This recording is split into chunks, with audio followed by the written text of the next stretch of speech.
Hey, what's happening? It's the Travis Neville podcast. I'm Travis Neville. I just got done recording with Johnny Elsasser. Really impressive guy. He is a former special ops military dude. He was once in the protection team for the U.S. ambassador to Iraq. Um, really impressive military history. Super fit guy. I was looking. You'll hear I ask him about some of his workouts. He does some crazy shit. um, inspiring me to raise my level to get up to doing the kind of stuff he's doing.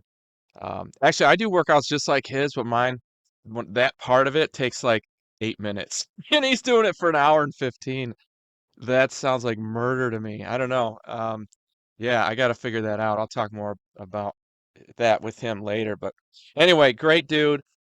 We were on the same page about a lot of things. We covered, the state of masculinity in the U.S.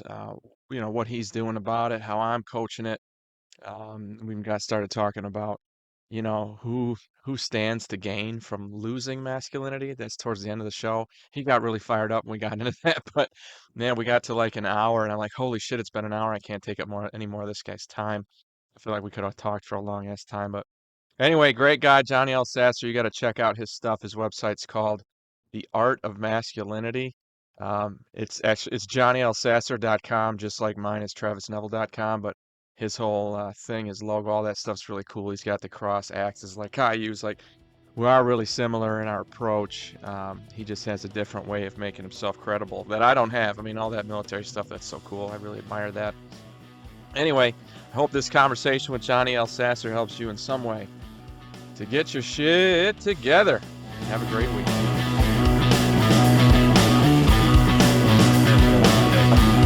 You got it? You good? Yeah, they were just like I had to switch it to my computer.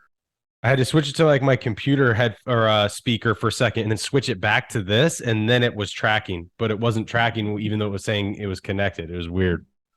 What are you gonna do, man? Tech shit. That was my problem last time. Hey, who did your who did your sign? Was that Nashville Metal Art? Your flag? Yeah, it was. Nashville Metal Art's dope. They did this.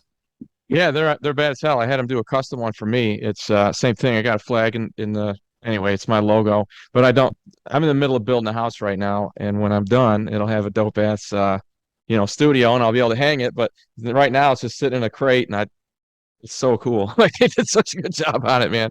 Yeah, I recognize their work. They're pretty good. So you just got that standard from them or did you custom order it with kind of cut like that? It's cool looking.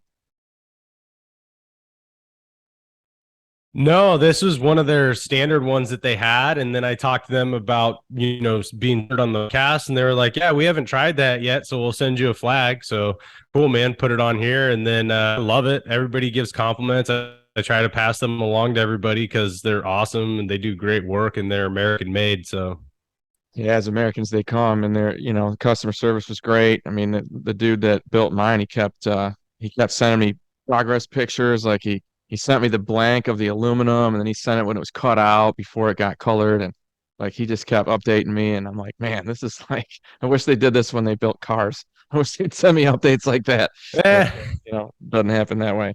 So hey man, how's everything going? How's the life? How's the business trying to get men to be better at being men? How's your progress so far? it's I mean, men as well. You've worked with them as well, and they're it has up guys are really like into it at some point and then it's like pulling teeth trying to get guys to have that revelation on themselves. So it's progress every day, that's for sure. But it's definitely progress every day, but some days are more difficult than others. Yeah, that's the key that I find. I just did a show on that about uh, that's all you're looking for. If you're making the progress, then that's the best you can hope for. There is no finish line. There is no ideal man. There is no point of excellence that we're all trying to reach. There's no medal. There's no trophy. It's just working on it every day. At least that's my thought. I don't want to put words in your mouth. Yeah, no, it is. And it's also the fact that, like with guys, they have to want to do it, right? Like women, it's a little easier. Women, I see, they're like, oh, yeah, I see that it's working for other people. I'll give it a shot, right? Guys are Mhm. like super obstinate until their like back is against the wall and they're like, I have to do this. And Yeah. then once they get to that point, then they're all Yep. in and the change Yep. happens. But it's really weird. Guys have to really experience like a rock bottom to get to that moment. It's really wild. I would agree, man. I could tell you about several very good men that I know that don't drink at all. And they don't drink because their wives basically told them, not basically, flat out said, you can keep drinking and be single, or you can keep me and quit drinking. And both of them are 30 years sober. So I agree with you. You got to hit some sort of it's got to hurt before men want to make a change. I don't know why that is. I don't know either, man. I've talked about it numerous times on Instagram and my podcast. It's just like, guys, if you start being proactive, you don't have to be reactive. You don't have to wait till Dude, the no city's shit. burned down and there's nothing left but ashes, you know? Right. I know, dude. I say the same thing. I say the same thing. So why do this, man? I mean, you successful career. You had your military background, and thanks for your service. I don't know if anybody actually thinks to do that, but thank you, dude. Love this country. Love being here. And it's guys like you that make me able to ride my motorcycle cross country and shit like that. Anyway, why do this, man? Why step up and help other dudes? What's your motivator? Well, I mean, in my opinion, there's a failing societal construct for masculinity right now, for a lot of different reasons. A lot of that's, predetermined by what was handed to us by like the older generation. I agree. And so when we're struggling with that and we're seeing guys really struggle with that, we end up somebody has to step up and lead, and somebody needs to kind of take the fight to that outdated version of masculinity, somebody who has the background for respect. Because if we peel things back, the first thing men need to want to listen, they need to respect you. And so if they don't respect you, they're never going to actually listen to what you're saying. And That's so when absolutely I was true. going through a lot of my struggles and starting yeah, and starting when I was going through my struggles and starting to turn around, when I came back from overseas and everything, I was like, well, I have the background most guys will respect enough to give me 5 minutes. Well, let me Yep. put that together. And then I'm going to start doing the education on this stuff. I'm going to start giving them the tools. And if they are willing to give me 5 minutes, hopefully they'll absorb something that'll help their relationship with themselves or their family. I just get tired of seeing guys not living up to that potential that they really could actually have a joyful life and have Hmm. everything they want. Like they think that they have to be martyrs. And so I was like, dude, I got to change this. And, somebody who's gonna step up and be a leader needs to actually take action. You can't sit back and just talk about it. Yeah, I agree that certainly the credibility piece that you're talking about there. I mean, that's why I wrote a book for whatever, I don't have the military background you do, but for whatever reason, people seem to respect it when you write a book. They think it's just this amazing thing that nobody, it isn't that hard, dude. It's not that big of a deal. Anyway, when you have that, then you get a little bit of that credibility. And anyway, I recognize that same fact that they're not listening to you if you're just some dude. If you have the background like you Yeah. do, Yeah, it it's goes a long absolutely way. you gotta have that with guys. If you don't have it with guys, it's gonna end up it falls on deaf ears. They'll just move on to the next thing or just keep Yeah. doing the same old stuff that got them where they are. I would argue that there's some ego in there. It's the idea that well, if this guy's no better than I am, why the hell would I listen to him? You know what I mean? You have to demonstrate that you indeed are capable and competent, and at that point, then yeah, you got people's ears. So how do you know Bradley Richardson? He's the guy who introduced us,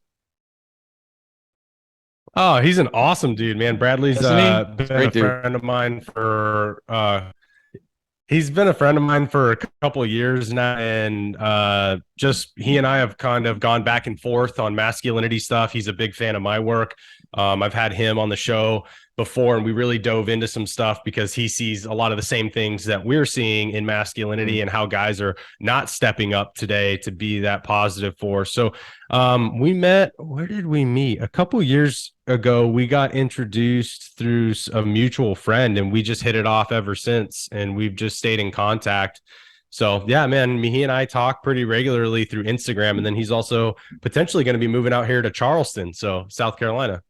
No kidding. Where's he now? I know this answer. No, he's in Texas. He's in Texas, right? Yeah, correct. He's in Texas. Yeah. So Yeah, that's cool. He'll enjoy it. Like I told you, I had a great experience in South Carolina. I got a buddy who, like I said, lives in Mount Pleasant, very close friend. He works for Cummins. I guess there's a big Cummins factory down there. Anyway, he took me down to the it's the old part of downtown, and we got on a boat and we went out to the beach that's connected to Fort Sumter. And I'm big, I used to be a high school teacher, so I love the history stuff. And what a cool place to live, man. Are you from there? Did you grow up in that area? oh, no, no, no. My wife and I moved here about a year ago from the DC area. We were very disappointed with how things were turning a few years ago when everything started. And so we were like, we got to get out of here. So we ended up moving down. We found a beautiful home down in South Carolina, 2.5 acres, I love it, man. just outside the city, about like 30 minutes. Yeah, and we've loved it ever since. So we really have a beautiful place out here. We enjoy South Carolina. It's a beautiful state. Charleston is a great city, especially if you enjoy history whatsoever. For sure. Charleston's a really cool place to be at, and it's got this beautiful charm to it too. So I agree. Do you think that I'm gonna dig right in on you here, Johnny, because I got you. Do you think that it changes your yeah. perception of what you're doing? Like, in other words, would you be doing anything differently coaching these guys if you were single versus the fact that you're in a healthy, productive, happy relationship? Does that change any bit of how you coach these guys? Oh, that's a good question.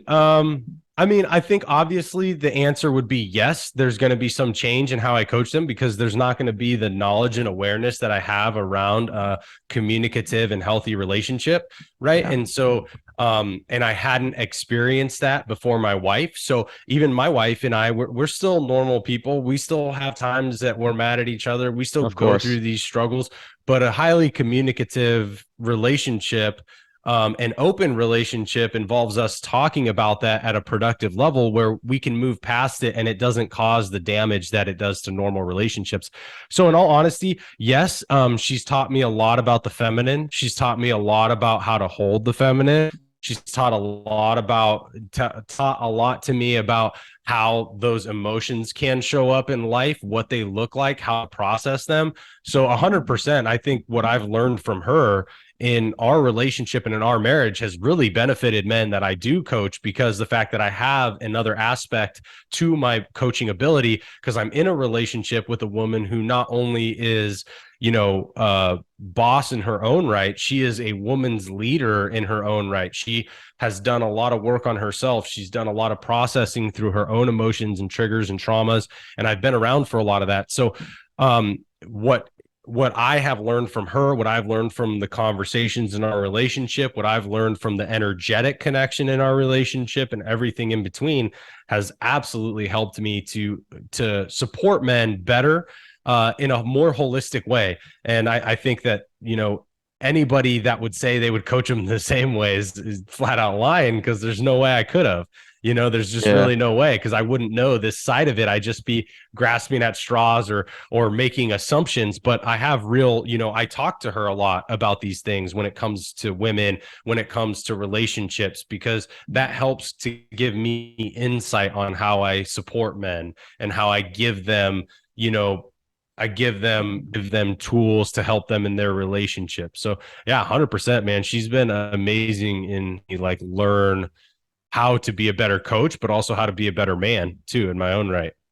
Yeah, I would tell you that so much of masculinity exists in comparison, in contrast to femininity. I mean, like, I'm above 6 feet tall, and that makes me overall a reasonably a tall guy, but unless I'm standing on an NBA basketball court. My point is that um, you don't really know who you are. It's you do, but you see a lot more of the detail about who you are and what makes you what you are when you're looking at something that's reasonably opposite of you. If there's a mirror of sorts, and I think that's where the feminine comes in. And really, overall, that's the whole purpose of our masculinity. It's different, it's different than femininity. I think on this one, well, lots of pieces, but on this one piece for sure, we exist to help that. Like that's how I coach it is, hey, you are your purpose, you are your effect, you are your abilities, you are what you can produce in a lot of ways. If you can't do those things, it doesn't make you a bad person, but and that's the female piece. Like what you can do for your woman, how you can help her, how you can support your family, your kids. These are all definers of who you are. So if you don't exist in a vacuum, you need to have the female there to understand yourself, and of course to have that purpose that's so important. I assume that with the guys that you deal with, they'll deal with that. They'll run into, hey, what's my purpose? What should I be doing? Um, I guess really what I'm asking are what are the general issues that you have with the guys that you deal with? What are the things that they bring to your doorstep? Oh man, there's a lot of things. One is many men out there feel lost, and they feel lost because they've been conditioned that martyrdom is the way of a man. They That believe there's that that's honor the in way of that. man, Yeah. and I mean, yeah, we've been dispensable throughout our lives. I mean, there's all Yeah. this, everything. Since the The beginning of fact time. just predicated on war and yeah, I mean, the fact of just war in general. Yep. Who went to war? Men, right? Men went to war. Men lost their lives. Women stayed back. Women have had that effect of where men are just we're easily replaced, Yep. Yep. and so guys have then lived in the sense of like, okay, while you're single, you're on your own. Then as soon as you get a wife, she becomes everything you, which dependency was bad. Then Yep. Yep. you have kids and you're supposed to kids. And then you're like, well, okay, so my life really consists of maybe into my 20 average person, and then everything is supposed to go to other people. That's really what my life is. And then I'm going to Yeah. hand that to the next generation of boys and create. So for me, I find one of the biggest areas is guys lose who they are. They lose their independence. They lose their vision. They lose any sight of it or attachment to a purpose.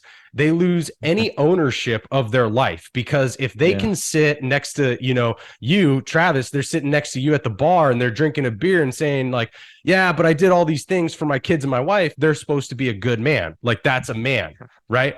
But Yeah. yet they've fallen flat on their hopes and dreams and they're just a shell of what they thought they could be. And that's what I see guys really struggling with today, just constantly struggling. And this is why they're losing their relationships. I get a lot of Yeah. guys that are coming to me in the middle of separation or through at the end of divorces. They come to me and they're like, bro, help. And I'm like, dude, everything that you are right now is exactly why she left you because you didn't work on the stuff that she needed you to and you didn't find your independence. And I would tell you that the more you need her, the less attracted to you she's going to be. As hard as that truth is, it is the truth. Yeah. Yeah. Yeah.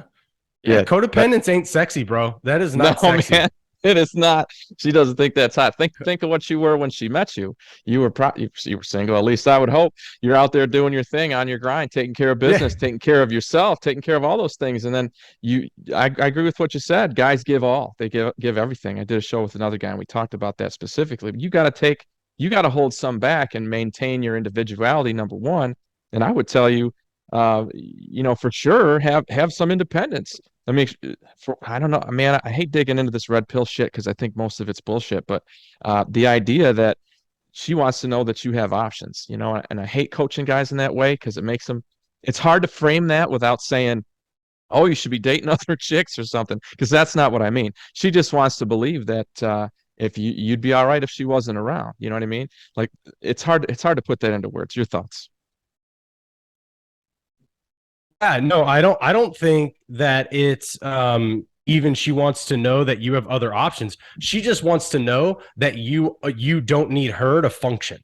Like you don't need her to be like, "Oh, I need to get up and put my fucking pants on today." Like you don't need her to be like, "Oh, I'm going to get up and make dinner." Like you don't need Yeah. her. You don't The problem that I'm seeing is that women are wives in particular, but women are becoming parents to their men. And They that's are, what's dude. causing a problem because in Yeah. that there's no ownership of masculinity in that. Yeah. And women want that. They crave that. Their desire is Yep. to have that masculine. Like, Yeah. I've done podcasts on this before with a group of friends, and we all have wives who have $1 million businesses. And Mhm. boss women step aside from their business and they come into their relationship, and guess what they want? They They want don't somebody want to that's be take a charge. boss because the Yeah. masculine is right. They want the masculine to come from somebody else because the masculine is not inherent in them. It's not their Not natural natural. state. Their natural Yep. state's the feminine. And Yep. so, but what's happening is these men, a lot of the men that are coming to me, what I'm finding is they're not presenting that masculine. They're deferring the masculine to the wife. And then they're like, bro, like, I don't want this. This is not the relationship I want. Yeah. So Yeah. this is causing a lot of that problem with dudes. And I get what you're saying. I don't think it's a red pill thing. I think it's that, like, when you touched on it a little bit, is when you get to the earlier points of your relationship, before you got married, before you got Mhm. engaged, when you started dating, what were you guys doing? You were two Yep. independent beings who said, hey, Yeah. let's make a choice to come together and enjoy, and then we're going to go back to our lives, right? Back to our lives. So there's always this, like, oh, that person is literally living a whole world outside of me, and their life is not contingent on me. That's sexy. That's part of why we're attracted to each other. But as soon as people Yeah. wonder why, as soon as they start living together, things go flat. And it's Mhm. like, bro, because your lives, your worlds Yeah. don't become separate anymore. It's because you guys became codependent. And instead of being two independent people who still choose every day to come together, you became one codependent person, and Yeah. that's where I see a lot of that struggle. I would tell you that I try to put blame on no one other than yourself if you can. I mean, that's how I coach guys. Hey, it's completely on you. But I understand this concept. I think that a lot of women will say happy wife, happy life, and they'll subscribe to this theory and they'll kind of push that. But I think that's their mind. I'm thinking they want a thing, but you and I both know there's a difference between your mind and your heart. Like, you can look at a situation, like I can tell you, hey, this list of 10 things that I want in a woman, and have that 9 out of 10 of them walk in the door in the body of this beautiful woman, and still not, I don't have any desire for her for whatever reason. In other words, you can't control your gut instinct, your genetic that wants. So even though the woman, this woman might tell you that she wants you to help her go pick out window treatments and all these other things. Not that shopping's a big deal, but you have to know, as a man, you have to be able to know that's not a thing I want to do, and still be yourself, still be that independent piece, and realize that, hey, all right, she says she wants this, but I know deep down that she doesn't really. I got to do what she's not saying to do, and that's a gift to her almost. So to me, like, understanding her well enough to see through the things she's saying and give her what she needs, not what she's saying she wants. That's a tough thing, though. There's a bind there for men. You know what I mean? Yeah, well, I mean, and not only that, but the Me Too movement, for some of the good Yeah, that it did do, it created a lot of problems as well, because then it went completely to the other side where guys aren't comfortable being men anymore, and they're I know, having to man. refigure out what that even means. And there's a way to be somebody um who's very appropriate in the way that they have trans people and still present a confident man. There's a positive balance there that you can create. Now, there was a lot of negative stuff from the past that we need to shed. And I think, like, those outdated versions of masculinity need to go. Why And don't you dig in there on that? is room for evolution, but men need to. What's that? The outdated versions of what are those outdated specifics, man? Tell me about what are the things that you see Well, guys subscribing to that are they're not working anymore? mm, Well, part of it is the red pill movement. Part of it is these Agree. guys who really subscribe back to what's referred to, a lot of guys that prescribe back to what's referred to as hegemonic masculinity. This is the version of masculinity where dominance, control, and basically oppression were kind Being of an the asshole. roles in which men dominated the field. Yeah. Yeah, being an asshole and not having any type of emotional intelligence. There was a lot of this that went on earlier in the days. Like if you look at, say, even like the 50s and 60s, the role of the man and the wife, right? The classic role of the wife in the kitchen, the man sitting having a beer, shut up, get me my food, right? Yeah. Like Yeah. these things are put in movies for a reason. There was a time that was actually the way life was. We can act Mhm. like it wasn't, but that is actually how life was. And women were subservient to that because they were taught that that's how a woman was supposed to be. Those Correct. versions of masculinity have to go. Like those versions of masculinity need to be eradicated and they need to disappear. And the guys that continue to perpetuate those problems to think that, oh, there's this structure of like the role of the man, even the role of being the provider in the family. Like, bro, you know how many people I know where the woman out earns the guy by a That's pretty common. lot? That Yeah. doesn't make you it doesn't make you any less of a man. But those constructs have caused a lot of division within men and their relationships. And when they carry that stuff along, they end up ruining their relationships or they end up struggling in their relationships as soon as like they married somebody and 5 years down the road, she's all of a sudden a manager or somebody who's running her own business, making money. This dude's still stuck in his mechanic job or something like that. And she's out earning him 2 or 3 times over. And then all of a Mhm. sudden he struggles mentally. So then he has to be verbally abusive or physically overpowering to gain that control back. And that goes back to hegemonic masculinity. They have to have control. So there's a lot of guys that are stuck in this outdated version of masculinity where they have to have control and dominance over everywhere they go. But that's not a way that men can actually transform and evolve in society and create a positive masculine version where adaptability is looked at as more sexy, as something that masculine is truly masculine, being adaptable to the situation, having 100% confidence that you can handle any situation No and matter what. that you can Yeah. be fluid when you're talking about things like provider. You know, you can be fluid in some Yeah. of these aspects that used to be so fixed back in society. Yeah. Yeah. I agree, man. I tell you, there's this piece, this balance, and I had a recorded a show earlier with someone else about this specific thing, and she was talking about that. She's like, when I listen to your clips, Travis, and I read your book, you come off as this very what you're just describing. Like you might, she's like, Travis, you seem like you might border on that hegemonic the way you're describing it. And she's like, but when I talk to you one on one, you're very different. You're a lot softer. You're a lot more able to be. You're a lot more affable. And what I told her was this very simple fact. Hey, there's parts of you as a man that you get to give to your partner as a woman. You get to have that emotional intelligence and share that and share the feminine parts of her that you don't necessarily share with the rest of the world, and that's perfectly okay. And that's the arena to do it in. But if you don't if you don't take some time and try to practice that, figure out what that is, learn how to do it, well, then you're lost. And now when you're in those more intimate moments with your partner, you're not going to be able to engage with her. She's going to think you're watching a different channel on TV. You know what I mean? Like the conversation doesn't go well. But Mm-hmm. yeah, I agree that Yeah. those outdated modes they're tough to battle a lot of times, especially when that's what you saw growing up. I mean, boys learn to be men socially. They've got to see it. They've got to see somebody doing it right. And if they didn't see it, well, then you're going to have a hard time doing it on your own without going out and trying to find it, trying to learn how to do it.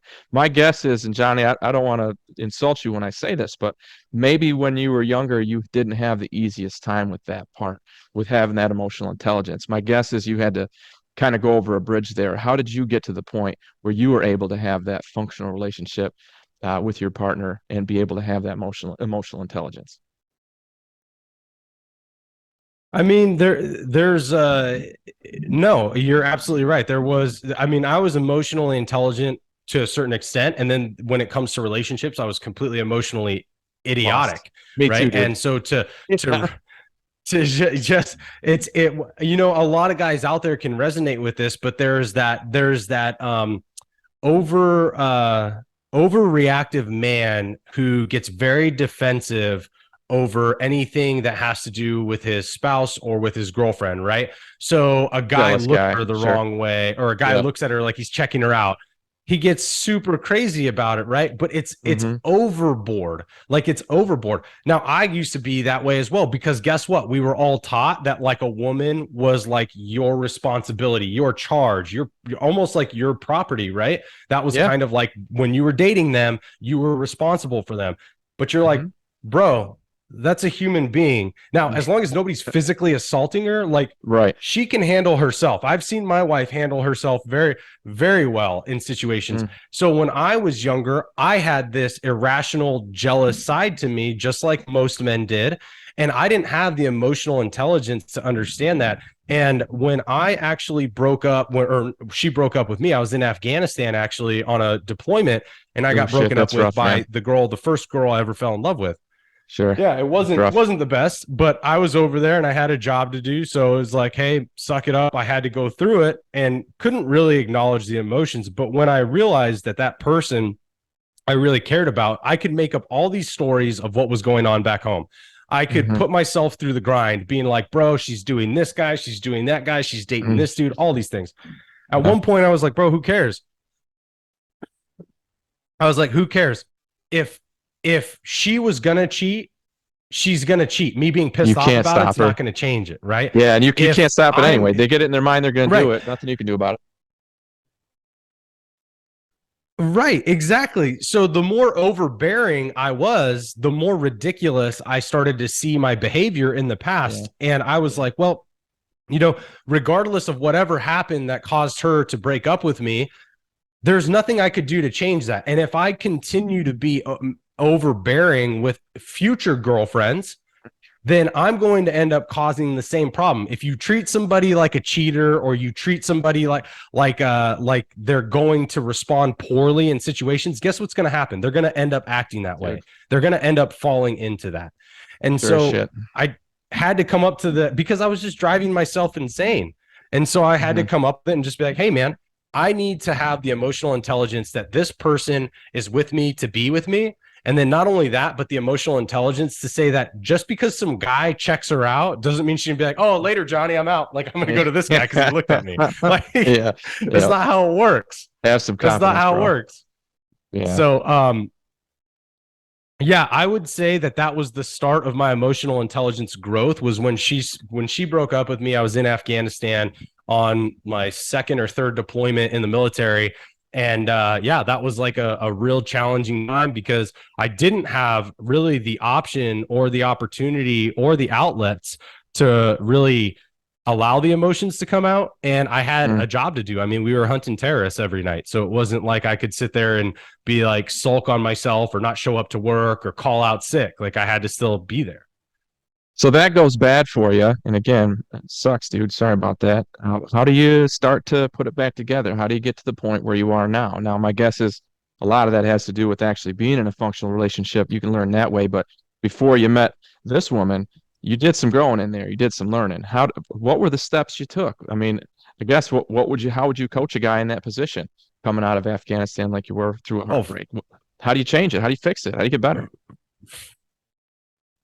first off, don't go dating anybody, because you first, Absolutely. if part of the problem of the relation, yeah, if part of problem of the relationship was the fact that you were overbearing, didn't know yourself, or were emotionally stupid, then Yeah. what you have to do is gain those skills and be comfortable with who you are, because part of being emotionally intelligent is actually being aware of yourself and your own emotions first. So you have to really discover that. I talk about this, I've talked about it before, is you have to have an emotional vocabulary. Now, most men Good. understand about 5 different emotions. There was a study done on this, and actually women didn't score much higher than men, which is wild. But Okay. there was a study done on this. A friend of mine told me about it, and basically guys showed up knowing about 5 different emotional states. That's about it. And women showed up with around like 7 to 8 on average. There's like over 250 emotional words out there for us to utilize, and our vocabulary is so small that how can we process emotions and understand our emotions if we don't have the proper vocabulary for it? We're almost like Absolutely. infants, right? We're just crying Yeah. all the time Can because you we draw a don't picture? we don't know how to voice how to get our way. So Yeah. Yeah. So for the first thing is I would tell guys is get a broader emotional vocabulary. What does that mean? Go actually look up words and start to figure out what they mean. And then you have to gain some awareness of your emotional state. So when you get into a conversation with somebody, if you feel your heart rate rising, or if you feel yourself attracted to that person, or if you feel yourself shying back and feeling offended, or whatever it is, whatever comes up, ask yourself, what is the emotion that's coming up and why did it come up? This is going to do two things. It's going to allow you to understand an emotional state that you're in, and it's going to allow you to understand your triggers, because when we understand the triggers, we can then go back to some of the roots and deal with the trauma Figure of out what where they that came is. from. And then we Yep, can for sure. actually clear and heal that. Yep. Right. So it's a combination of those things is what I would tell guys to do when you're starting out. But that awareness piece and the vocabulary piece, like if you just do those two to start, you will be years ahead of guys that are in their 40s, 50s, and 60s that haven't done any of that work and know nothing about their emotional intelligence. I promise you, just do those two things. Yeah, plus you're more malleable when you're young. It's going to be a lot easier to change your habits. You're not so stuck in your ways. And I hear what you're saying, and this is the issue. I talk about the masks of anger a lot, and what I mean by that is this: the only negative emotion that is quote unquote masculine to lots of guys is anger. So whether it's frustration, sadness, disappointment, all these different negative emotions that a person can feel, a man just ends up a lot of times expressing them physically as anger. And that's shitty. If you're sad, dude, maybe you need to cry. Maybe you do. Go off and you want to be by yourself, go ahead. If you're disappointed about something, start thinking it through and find a silver lining. Like anger is not almost always, I would tell you every time, anger's useless. It hurts you. You act on anger, it makes you worse. If you're in a fight, being angry is going to make you less able to fight physically. If you are in an argument, like a physical fight with a man, if you're in an argument with a person, same thing. It's going to cloud your judgment, and it's going to make you appear a whole lot less credible. Anger is like the most useless emotion ever in my mind. Anyway, I agree with you that guys only have a few. I wonder what those five were. Those five emotions that guys knew. Do you know that answer? I don't know if there was a particular five. It was just Oh, it they just came only down had to five. like guys had five. Yeah. Yeah, like but I would say something. I would have to disagree with you on anger. So Please somatic do. healing deals a lot with this. And somatic healing, yeah, somatic healing allows you to release that anger to then hit through a push through a block to then release the other emotion behind it, which is the sadness, which is the pain or the fear, whatever it is up. Actually allow it. But somatic healing is like a modality in which you can take, like for instance, I've done this practice at certain events that I'm I've writing this gone down to. so I don't I've forget. watched people do this. I have a lot of yeah, somatic healing. It's great. Okay. And one of the practices that can be done through a somatic healing is that like you can take pillows, put them on your bed, and you can just get angry and beat the crap out of the pillows with both hands, with one hand. There's different methods of doing it, but you just beat the crap out of it and you can put on a timer, 5 minutes, 10 minutes, right? And you just go Mhm. at it, right? When you envision a certain scenario, so say you're working on a scenario, say it's the fact that your girlfriend left you when you were in Afghanistan, right? Let's use that Sure. for Yeah. one.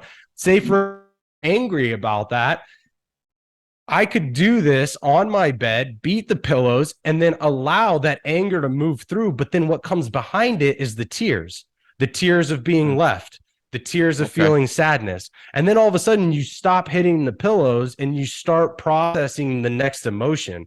And this is what's really powerful about it. So anger has a purpose, but it needs to be, I agree with you in the sense that anger needs to be managed better by men. It needs to be directed in a healthy way so that it can Hmm. benefit us, as Hmm. opposed to what we typically see as anger causes detriment. It doesn't cause us positive effects in our lives. But when we direct it in the correct way, we can actually utilize it to our advantage to help process other emotions. Love it, man. I would tell, guys like you and I who are a little bit more versed on this stuff, we're going after the heavy bag or the speed bag, or we're going to go roll or do something like that, or put it into an Olympic bar, and I often do that both because it gives me a better workout and because I know I leave that situation feeling what's underneath it. So I love that concept that you're talking about. I'm gonna do a little more research in it, and I guess I'm proud to announce that I guess I've been engaging in it already.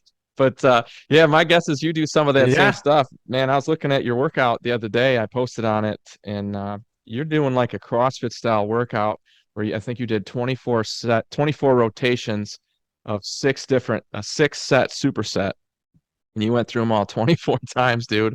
That's really intense. How long does that take you, that workout that you posted? Only about an hour to an hour and 15 minutes. And I was doing this long before CrossFit became a fad. So the CrossFit's got Good. nothing on my workout in the sense that I did this long An before innovator. CrossFit was doing their thing. But yeah, but this workout it's different because I do it mixed from I do some functional stuff and then I mix in traditional bodybuilding lifts because I love those I like to lift as too, well. dude. So mine's a combination of things, but yeah. Yeah. So I do a combination of both in my workout, but it's about an hour to an hour and 15 minutes. I typically I will never go out over an hour and 15 minutes unless I'm sick like last week and I'm taking my time, but I still Yeah. want to get in the gym. Hmm. So that's about the only time. But yeah, man, it's definitely it's a high intense workout. It's about 700 to 800 calories burned for the hour. That's fantastic. Do you push guys in that direction? I would tell you that it's the only thing that I know that always works. If there's something on your mind, if you are not feeling well for whatever reason, it never fails to work. You get a good workout, you come out feeling better about it. Is that a thing you push guys towards? Oh, of course. I mean, there's an endorphin release 100% when you do For working sure. out, and there's when you have the ability to allow those chemicals to be raised up in your body that are being moved around with that energy. You're obviously going to come out of that feeling a lot better, both mentally and physically. But also the fact is, like, guys, one of the biggest struggles also that guys come to me with is confidence, and I'm like, bro, part of your Big confidence is one. because you look soupy. You look like Your shit. body looks soupy. You don't look at yourself. You don't like looking at yourself in the mirror. Yeah, like Yeah. you look like shit. You don't like looking at yourself in the mirror. That's going to create your confidence. But as soon as you get in the gym for a couple weeks and you start to get consistency there, you may not Hmm. even see a lot of changes yet, but you'll already feel more confident because of the work you're putting into your body. No, no doubt about it. And then there's the dopamine hit of just accomplishing something. I've never drunk coffee. I've never had coffee before. That's just not one of my things. But I work out first thing in the morning, so that's what does it for me. I mean, yeah, I push everybody towards that. I was talking to a Yeah. female friend of mine the other day, and she's like, "Oh, I'm having some issues with my heart rate. I'm looking at my Fitbit and all that." I'm like, "Well, how are your workouts going?" She's like, "I don't work out." I'm like, "Well, let's start there." You know what I mean? Yeah. Like this chapter one of my book is Step one. physically fit. Yeah, you better. I mean, nothing.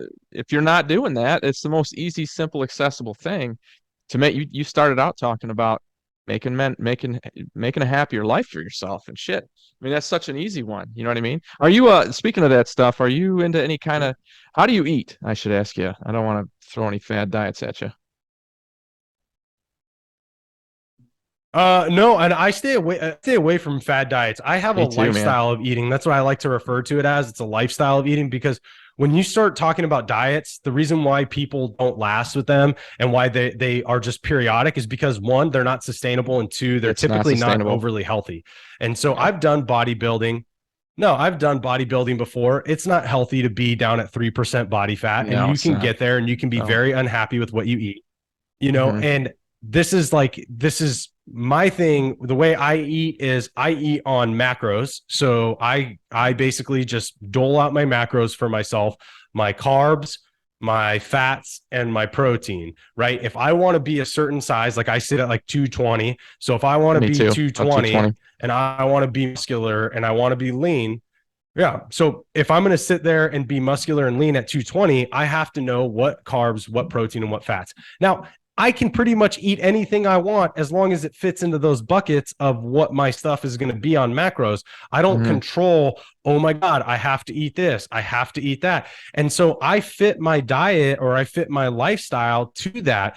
And then I don't beat myself up if my wife and I go out for a nice dinner and Yeah, me neither. I'm not within those macros that day because we have a beautiful dinner, right? Like it's Mm-hmm. not, I don't do that, but I live a lifestyle where you're looking at it's probably 95%. Um, Obviously, well, I do eat really clean, so everything's organic that my wife and I eat. We don't try to mess with freaking GMOs and pesticides and everything else Me for a lot neither, of different man. reasons.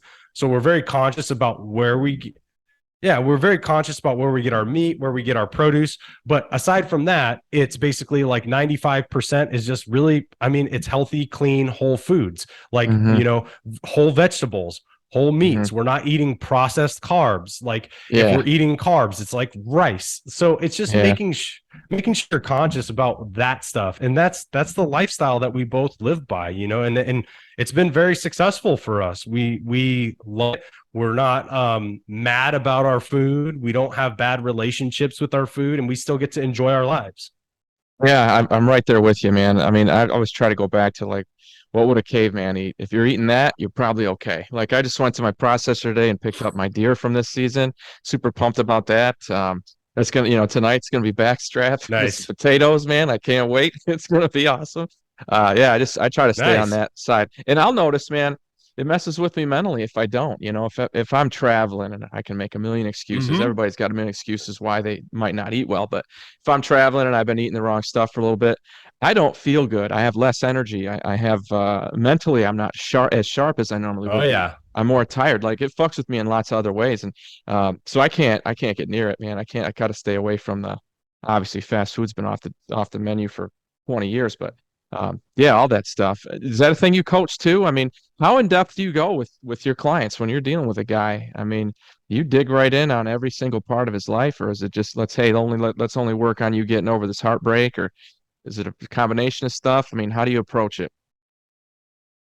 Yeah, everything I do is a holistic way. So like I don't believe in just compartmentalizing, taking one piece and saying, okay, then like Glad to hear you say this is that. going to help you. It's not going to help you. You got to take everything at a holistic way. So when we look at everything, when I coach men, especially with my one-on-one coaching clients, we get into their diet, we get into their workouts, we get into Good. their personal life, we get into their business life, we get into their relationship with themselves, with their wives. Like we talk about that stuff because we need to open up the playbook and say, where do we have no plays?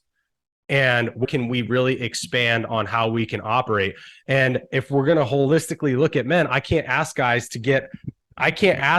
to become more aware of themselves, and then they're still lacking in the way that they look because they're going to be like, Yeah. well, I still feel like crap. Well, yeah, because you're still not going to the gym, you're still not working out, you're still eating like crap. Oh, I Hmm. can't have real conversations with my wife. Well, yeah, because you're still judging yourself internally, you're still criticizing every move you make. So we have to take it Yeah. holistically, or I don't believe we're really helping men.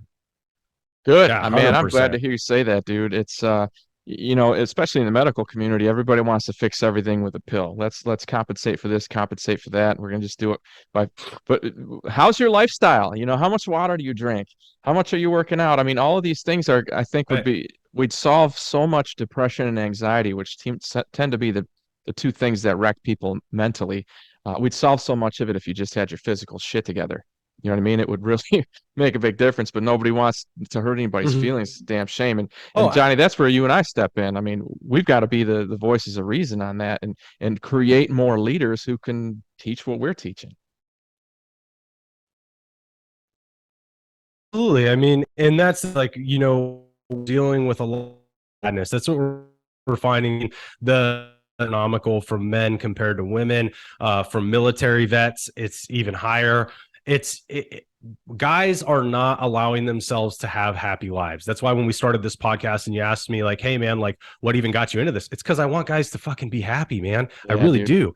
But I'm not going to sit here and sugarcoat it. Like you got to do the hard work. You got to have somebody in your face saying, bro, I am here to help you, but I'm also here to call you out on your bullshit, because at the That's end of the what it day, the is. only person stopping you from happiness is It's you. truly you. And Yeah. so when we talk about working out, when we talk about food, there's a purpose to all this stuff. Well, why don't you eat GMOs and pesticide food, Johnny? Because it causes inflammation, bro. Mm. And then I don't freaking think clearly, and I wake up feeling like crap, and my joints hurt and everything else. That's why there's a purpose for all this. Feel clear? Do you want to not feel groggy every day? Kick the freaking crap food that you're eating and start putting in really good whole food. Start working out, start releasing the endorphins that you get from working out. Start stoking your brain when you're working out. Allow yourself to have mental acuity. Like all of these, on top of that, start reading more, put down the remote. Like it's just Yeah, simple there's a big stuff, one. but guys need to hear it. Hmm. They need to hear it, but it's like therapists, I don't, and I believe there's a place for therapists, but one, guys are terrified to go to therapists because they It's believe true. that they're mentally unstable if they go They're to a admitting that therapist, they're and then broken they in some believe way. that they're weak if they go to a therapist. Yep. Exactly. And so I don't, I'm not knocking therapists. Therapists have their role, but therapists have their role from a clinical aspect. When you call you or I or another coach that you really support, you really believe in, you love their message, they're going to coach you from a level of experience and knowing what it's like in your shoes. There's a big difference there from a clinical to having somebody who knows what it's like in your shoes. And both of them have their place depending on where you are in your life. One of my clients right now has a therapist and he works with me as a one-on-one coach, and he is getting value from both. Right. And so Mm-hmm. it's understanding that when guys diving into this sadness and this depression and everything else, you don't have to sit in that stuff. If you just get with somebody, whether it's one of us or whether it is a therapist, whichever one works for you at the time. But if you get with Mm-hmm. somebody and you change little things in your life, you'll immediately start turning that around. But little things, just like eating the right food, can change depression and sadness. It'll Oh, kick meds immediately. Yep. immediately. Cutting out Yep.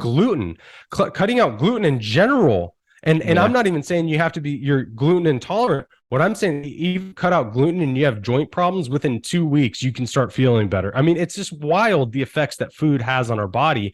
But Yeah, no doubt. this is in a roundabout way, I'm going into this nutrition stuff, but in a roundabout way, this all plays on the effects that we have in our mind around how we view ourselves, how we see ourselves, how we feel every day. That sadness is embodied through feeling groggy. It's Mm-hmm. embodied through feeling sluggish. So if we could get rid of that, maybe you won't be as sad tomorrow. You know, maybe if you got a healthy gut microbiome, you would release where 90% of your serotonin is actually stored and you actually can feel better. But that all takes small changes in things just as simple as like food and working out and reading and things that are going to help you progress in a very positive way.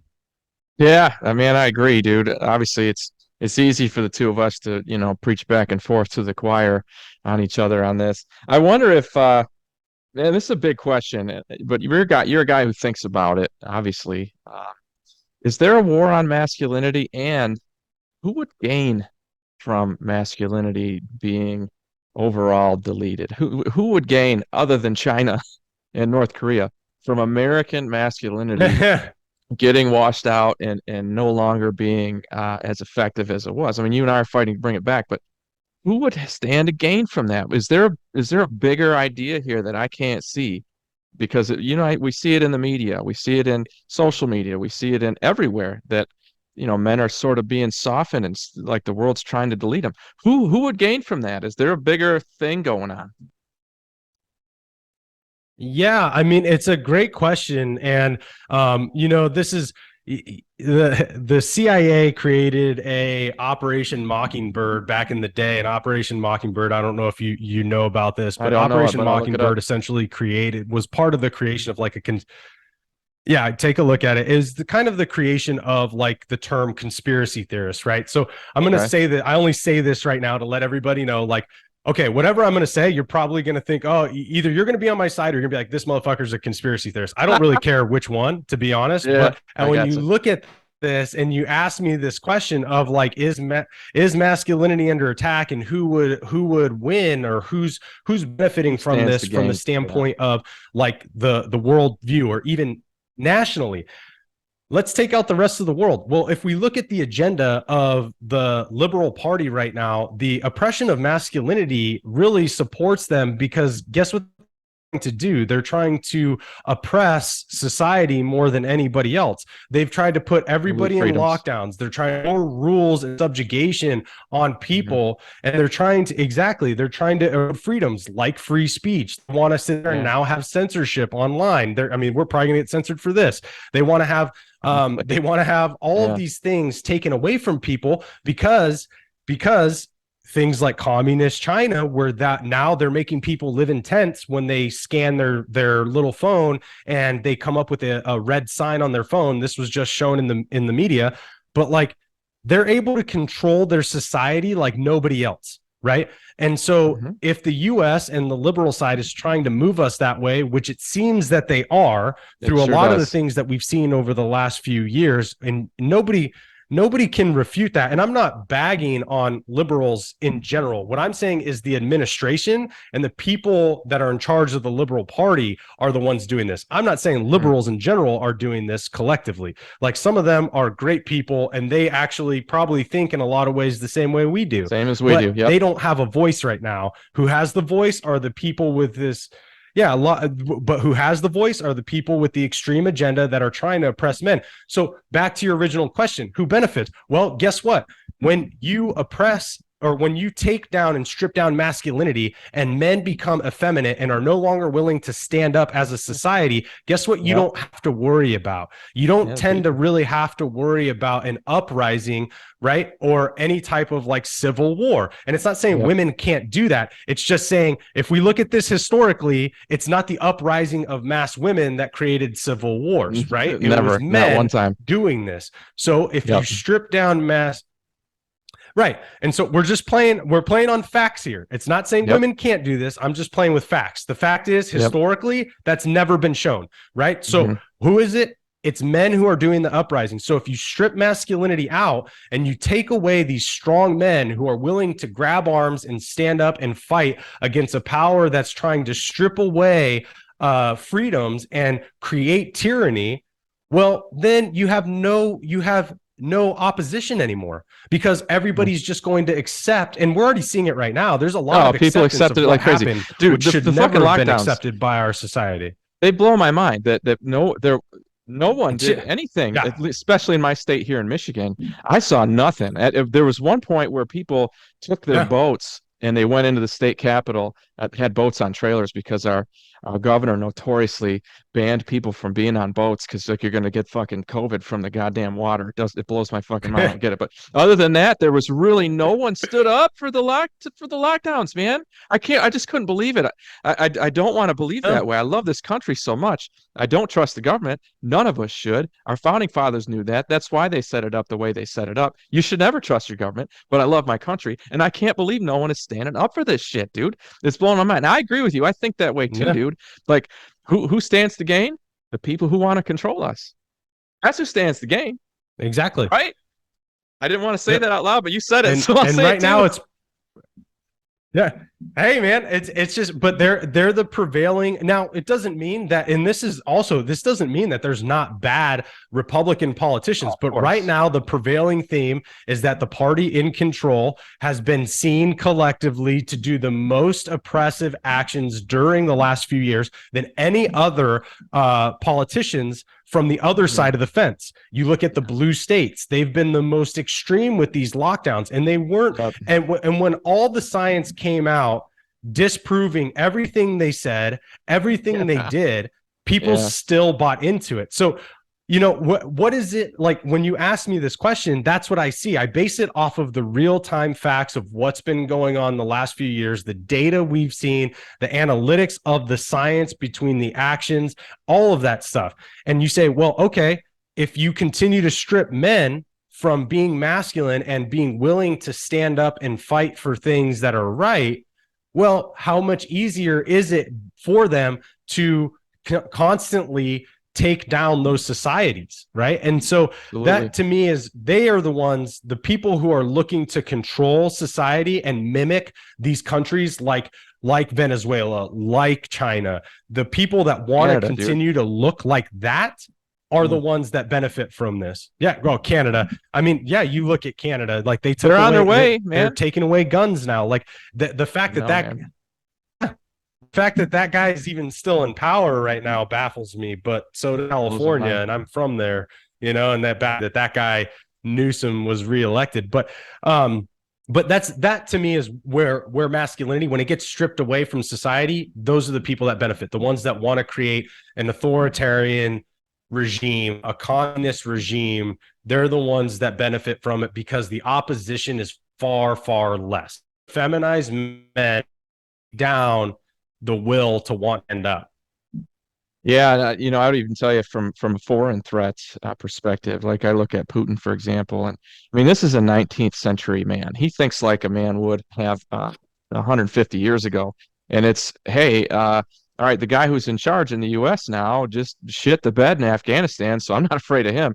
And this Ukraine is thinking about maybe going to become a NATO country. So I better take him now because I know the U.S. is going to do shit. This dude, who's a 21st century man, Joe Biden, thinks that he can do everything he needs to do by just using shame or hurting feelings or something. Well, Putin doesn't work that way. He kills fuckers. So that's the route he took. Hey, I can take what I can take now because there's no one there to oppose me. And that's what people do. It's human nature, Johnny. If you can take a thing and no one's going to stop you, well, you're going to at least think about it. You know what I mean?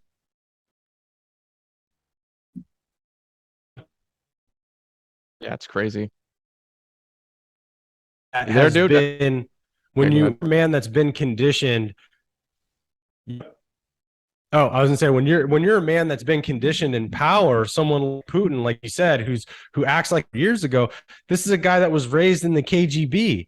Yeah, I mean, this is the guy that has sat there and, like you said, he doesn't care about killing somebody, and he will take whatever he wants, whenever he wants, because it's part of his plan to expand the role of Russia. It's the same thing in China, the Communist Party. Like they're doing the same. Look at what's going on over there right now. I mean, this is real time right now. We're seeing what I they're know, doing. They're man. literally welding people's gut. Like it's what's happening over there.